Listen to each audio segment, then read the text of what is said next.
les amateurs, j'ai l'impression qu'on est 10 fois plus à fond sur notre pratique en orchestre. J'arrive en répète, c'est comme si tu mettais tes pantoufles, tu te sens bien, t'es là-dessus. Ah, tout le monde est content de se retrouver et tout, c'est trop bien. Il faut adapter le répertoire aux musiciens et pas adapter les musiciens au répertoire. M comme musique. Épisode 5. Quand des chefs professionnels dirigent des ensembles amateurs. En fait, c'est hyper motivant le travail avec les amateurs parce que ils donnent tout pour ça.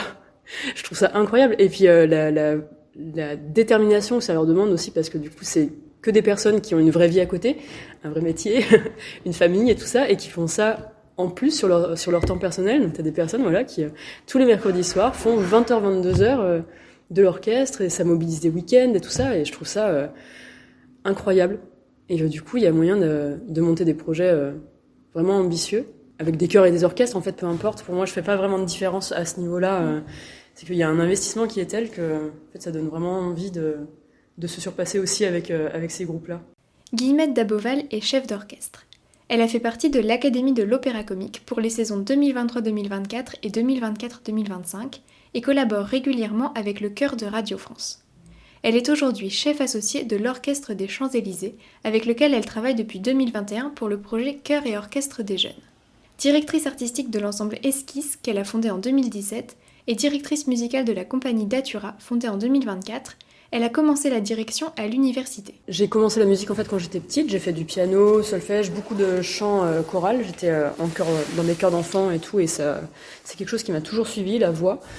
À la base, je pensais pas du tout être musicienne professionnelle un jour, c'était pas du tout dans mon objectif, parce que du coup je faisais du piano, je savais que j'étais pas mauvaise mais pas brillante non plus, et que la question se posait même pas quoi. Et en fait, j'ai découvert la direction un peu par hasard quand j'ai fait une licence de musicologie, dans le but après d'aller faire une formation de musicothérapie à Montpellier.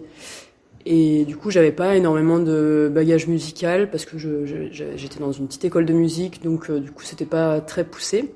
Donc du coup, j'ai fait une licence de musico pour acquérir un peu plus de savoir, on va dire. Et donc j'ai découvert la direction à ce moment-là, parce qu'en L3, on avait des cours de direction de chœur. Ça a été assez surprenant que je me sente à l'aise dans ce rôle-là, d'être toute seule face à un groupe, parce qu'à l'époque j'étais très timide, très mal à l'aise face à un groupe et tout ça, de devoir m'exprimer devant des gens et tout. Donc ça m'a intriguée. Je suis partie à Montpellier effectivement pour faire cette formation de musicothérapie, et donc j'ai commencé la direction aussi au conservatoire là-bas, chœur et orchestre en même temps du coup.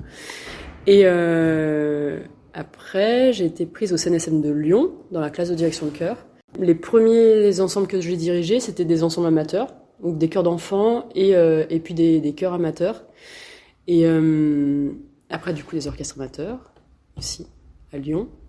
Et d'ailleurs, il y a toujours un chœur et un orchestre amateur sur Lyon que j'ai gardé même en étant sur Paris, parce qu'en fait, j'ai l'impression que tout est possible avec des amateurs, malgré tout. Par exemple, avec donc le Cantrell, le chœur que j'ai à Lyon, on a fait le Messie de Handel en entier il y a 2 ans, et c'était trop ouf quoi, de réussir à monter ça avec un chœur amateur. Les instrumentistes du coup c'était des pros, les solistes aussi, donc ça mêlait vraiment les deux, et c'était incroyable comme moment. Et j'aurais jamais cru diriger ça une fois dans ma vie. Je me suis dit punaise, quelle chance quoi. Donc ça donne plein de possibilités. Ça fait 10 ans que je travaille avec des amateurs et j'ai toujours envie de travailler avec des amateurs. Après avoir obtenu son master en 2022 et tout en ayant développé son réseau professionnel, Guillemette continue donc de travailler avec des ensembles amateurs. À Lyon, elle dirige depuis 2018 le Cantrell, un chœur mixte fondé en 1952, et l'ensemble 6-5 Barré, un orchestre composé de musiciens amateurs et professionnels qui répètent un samedi après-midi par mois. C'est grâce au bouche à oreille que Guillemette a entendu parler de l'orchestre UT 5e, un orchestre amateur créé en 1992 et qui répète tous les mercredis soirs à la Cité internationale universitaire de Paris. Elle leur a envoyé son CV et leur a proposé de jouer Tosca, un opéra de Puccini en version de concert. Des solistes professionnels ont rejoint le projet pour les rôles chantés et les représentations ont eu lieu en avril 2025. Pour Guillemette comme pour les chanteurs professionnels, il s'agissait d'un engagement bénévole. Moi ça me dérange pas parce que en fait ça m'éclate, que ça me donne l'occasion de monter Tosca. C'était une envie personnelle aussi en fait. Premièrement, j'ai jamais dirigé de Puccini, et donc là je me suis dit c'est l'occasion de tester pour la première fois, même moi en tant que professionnelle, dans un terrain complètement sécurisé, on va dire, de faire ce genre de répertoire où il n'y a pas de pression, en tout cas par rapport à ça. Donc voilà, et du coup l'idée les a séduits tout de suite aussi parce que c'est très palpitant de faire des projets de cette ampleur-là. Guillemette dirige à nouveau l'orchestre UT 5e pour des concerts prévus en mars 2026, avec au programme la symphonie numéro 8 de Dvorak et la Sinfonietta de Janacek. Les 3 sessions annuelles de l'orchestre UT 5e sont dirigées par des chefs d'orchestre différents, ce qui permet aux musiciens d'appréhender plusieurs directions musicales et de bénéficier de conseils variés pour progresser musicalement. Certains orchestres choisissent de fonctionner avec un binôme constitué d'un chef principal et d'un chef assistant. Pour les répétitions de l'orchestre amateur Désinence, la chef d'orchestre Bianca Maretti remplace ainsi régulièrement le chef d'orchestre et violoniste professionnel Gaëtan Biron. Ce système de chef assistant permet notamment aux jeunes chefs d'orchestre de s'exercer dans différents ensembles, de multiplier les expériences sans forcément créer leur propre orchestre pour pouvoir diriger et de développer leur réseau. Dans un état des lieux des pratiques collectives de la musique en amateur menées sur le territoire alsacien, le pôle musical régional Cadence souligne que de plus en plus d'ensembles amateurs choisissent d'être dirigés par des professionnels, rémunérés ou non. Depuis quelques années, depuis même quelques dizaines d'années, la tendance c'est justement que la profession, on va dire que le rôle du chef d'orchestre se professionnalise. Parce qu'avant c'était une des personnes de l'ensemble qui prenait le relais, notamment dans des orchestres d'harmonie et surtout dans des chœurs. Là, c'est encore un petit peu plus le cas. Mais c'est des gens qui ont envie de jouer ensemble, ils se mettent ensemble et puis il y en a un qui est peut-être un peu plus expérimenté et qui finit par les diriger. Et petit à petit, ce qu'on voit aujourd'hui, c'est une progression où de plus en plus, la musique amateur, c'est une pratique qui est une pratique certes amateur, mais toujours encadrée par un professionnel. Née aux États-Unis, Bianca Maretti a grandi au Brésil et vit en France depuis 2018. Elle est diplômée de l'École normale de musique de Paris en direction d'orchestre et du Conservatoire à rayonnement régional de Paris en direction de chœur. En parallèle de ses activités de chef d'orchestre, elle mène depuis 2020 une thèse en sociologie de la musique portant sur la féminisation du métier de chef d'orchestre. Elle dirige le Sympho, surnom de l'Orchestre symphonique Alfred Löwengut, un orchestre amateur qui répète tous les jeudis soirs dans le 13e arrondissement de Paris. Pour la saison 2023-2024, Bianca a également dirigé la formation symphonique du COJ. Il y a des gens qui voient dans les orchestres amateurs un tremplin pour la suite, ce qui n'est pas faux, parce que ça nous permet de nous entraîner, de prendre de la confiance, d'apprendre comment fonctionne une répétition, de se tromper aussi, c'est nécessaire, chose qui est un peu plus compliquée quand on travaille avec des professionnels. Mais en réalité, je pense que c'est 2 cadres qui sont très différents.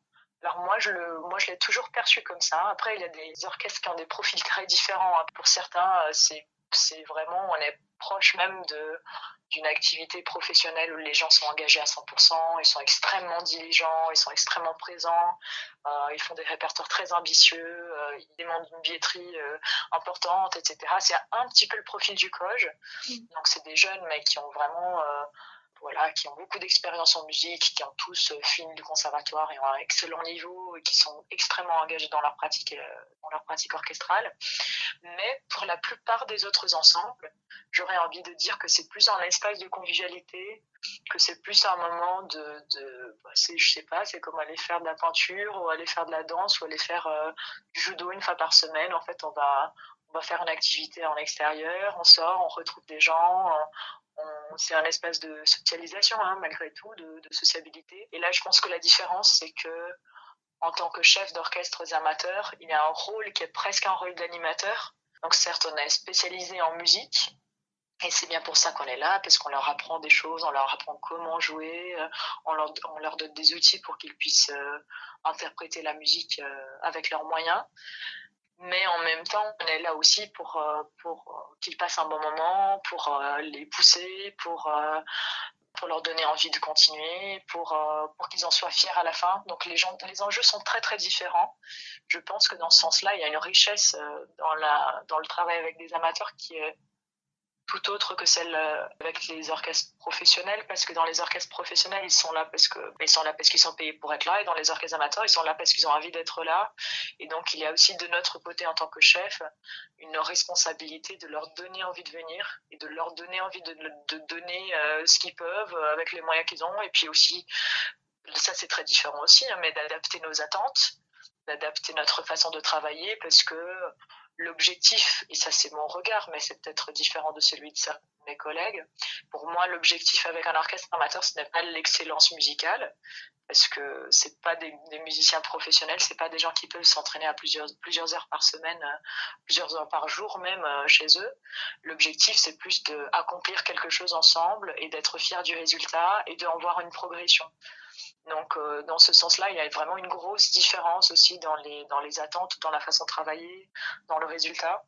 C'est deux univers qui socialement fonctionnent très différemment. Après, il y a beaucoup de choses qui sont similaires, l'amour de la musique, l'hiérarchie au sein de l'orchestre, c'est quelque chose qui apparaît aussi même dans des orchestres amateurs. C'est quand même une pratique qui est très stratifiée dans les différents pupitres, etc. Si les orchestres amateurs peuvent être un tremplin pour les chefs, ils peuvent l'être aussi pour des musiciens en début de carrière. Les orchestres symphoniques amateurs qui choisissent de jouer des concertos, c'est-à-dire des œuvres écrites pour un orchestre et un instrument soliste, font fréquemment appel à de jeunes musiciens professionnels qui ont ainsi l'occasion de jouer en public. Et certains ensembles amateurs font appel à des musiciens professionnels non seulement en tant que solistes, mais aussi au sein des pupitres pour renforcer leurs effectifs. Dès le XVIIIe siècle, il existait des ensembles de musiciens amateurs tels que le Concert des amateurs de Paris, fondé en 1769 par François-Joseph Gossec, qui utilisaient une partie de leur budget pour faire appel à des instrumentistes renommés venant de l'opéra ou de la musique du roi. Aujourd'hui, il n'est pas rare que certains orchestres fassent appel à des renforts professionnels. Pour ces concerts, le COJ rémunère ainsi au cachet des contrebassistes et des altistes professionnels ou étudiants au Conservatoire national supérieur de musique de Paris. Pour des ensembles qui ont un niveau plus élevé et qui ont, on va dire, un répertoire plus ambitieux, etc., c'est aussi très souvent une première expérience pour des jeunes musiciens en formation, c'est-à-dire des jeunes qui veulent se professionnaliser. Donc le COJ, typiquement, était un orchestre qui mélangeait des amateurs qui étaient des avocats ou des architectes ou des ingénieurs et qui aimaient la musique, mais dans certains pupitres, on avait aussi des musiciens qui étaient au conservatoire et qui profitaient pour avoir une expérience d'orchestre. Vu que le niveau était très adapté, très élevé et que c'était aussi un répertoire qui était souvent un répertoire, on va dire, du canon, ça leur permettait par exemple de déjà s'entraîner à la réalité de l'orchestre et puis se faire leur répertoire, parce qu'ils pourraient passer des concours à la suite, ayant déjà joué je sais pas combien de symphonies de Beethoven, je sais pas combien de symphonies de Brahms, je sais pas combien de symphonies de Tchaïkovski, et certes c'est un milieu pour les chefs, pour qu'ils se professionnalisent, mais il y en a beaucoup aussi à Paris qui ont cette vocation aussi de servir en tant qu'institution de transition pour des musiciens en voie de professionnalisation. Chaque orchestre amateur a son propre rapport au monde professionnel. Certains ensembles préfèrent éviter de faire appel à des renforts pour privilégier la construction d'un réseau d'instrumentistes amateurs, tandis que d'autres souhaitent bénéficier de l'expérience de musiciens ou de chefs d'orchestre professionnels pour une ou plusieurs répétitions, pour une session ou de manière systématique parce qu'ils décident d'en faire un élément constitutif de l'identité de l'orchestre. Dans cet épisode, les ensembles cités répètent à Lyon et à Paris, les deux villes où se trouvent les conservatoires nationaux supérieurs de musique, ce qui facilite les échanges entre des musiciens amateurs et des chefs ou des instrumentistes qui débutent leur vie professionnelle. À Tours, l'orchestre Museco est dirigé par Laurent Miscopin, un chef dont la musique n'est pas la profession principale. Assister à une répétition de cet orchestre et aller à la rencontre de ces musiciens, c'est l'objectif du prochain épisode.